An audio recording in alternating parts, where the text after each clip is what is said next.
Hi guys, welcome back to Daily Mix. Today we are going to do a 1920s look. There's tons in the press at the moment with the great Gatsby film that's just coming out. We've already done an Isla Fisher and a Carey Mulligan look, so if you want to check those out, the links are in the description box below. Let's get started. Okay, I've already put a bit of moisturiser on our lovely model Chloe's skin. She's got fabulous skin, hasn't she? I'm going to start with a bit of Vitalumiere foundation. The colour I'm using is 30. And I'm going to use an expert face brush just to work that in. 1920s makeup tended to be quite a lot heavier. Obviously it was much less advanced back in those days. So, you know, really we want a really flawless skin with this because it would have been much heavier. Now we're thinking back to like the silent movies, so the makeup was much darker so that it kind of translated onto film, which was all black and white back then. So I wouldn't necessarily say it's the most feminine and perfectly applied look, but it's really good for fancy dress. Straight in with a black eyeshadow. This one is Carbon from MAC. I'm using a MAC 266 angled brush, and we're just going to fill the brows in. Now you don't have to worry about being too precise with this.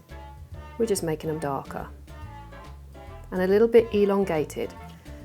So out to the side, that means.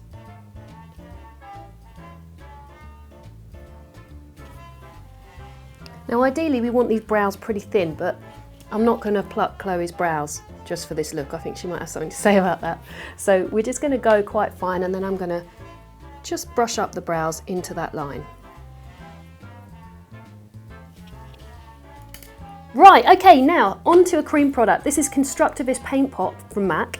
Now I'm going to use a lot of creams because back in the 20s they didn't have powders. So everything was cream based. Makes it nice and easy.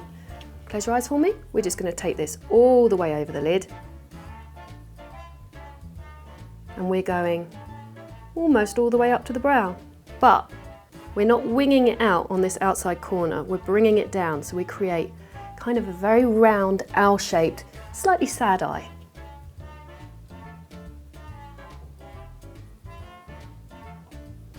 And I'm going to take the same colour underneath the eyes, if you look up for me. This really is the easiest, quickest look. So we go all the way underneath, quite big and round. And we can just soften that with a clean brush.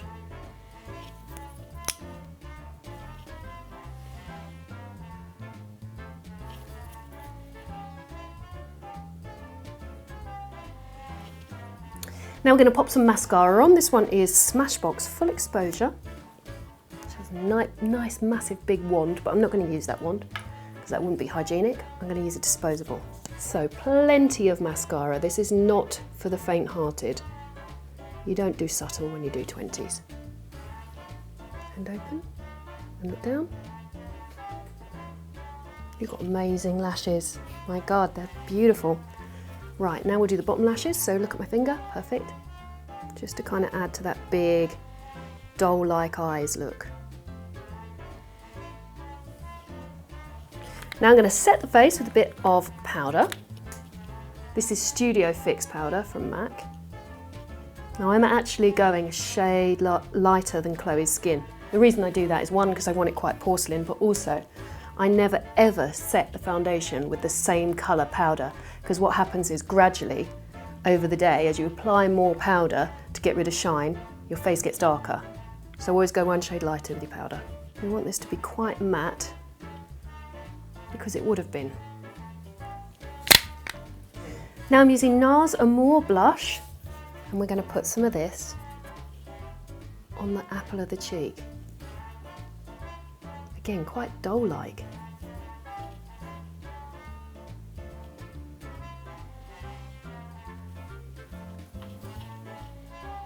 And I'm just blending that in.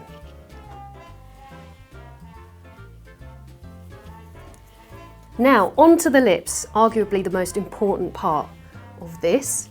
We need to do a little mouth that goes kind of still quite dolly, actually. It goes in here, and then it goes round here. Now the colour of this really needs to be this deep kind of claret cochineal colour. which was actually made of crushed bugs. Not now, but it used to be. So I've just filled the whole lip in with that, and then I'm just going to go over the top with a bit of a lipstick. So I've just mixed up a couple of colours to make this one.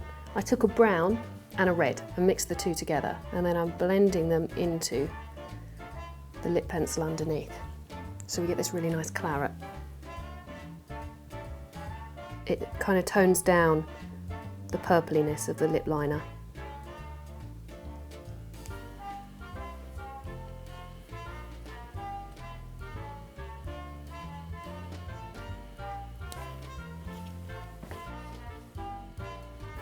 So thanks for watching my 1920s look, guys. I hope you have enjoyed it, and don't forget there's those other two looks down in the description box, so go and check those out. As always, don't forget to comment, like, subscribe and all that stuff, and we'll see you next time. Bye bye. Now, if you've got a round shaped face, contour looks amazing, but again, you must make sure that it's blended because it will really stand out. Do you ever contour your face? Is it because you don't like contour, or because you find that it's harder to blend, or? I'm just not confident doing it. Okay.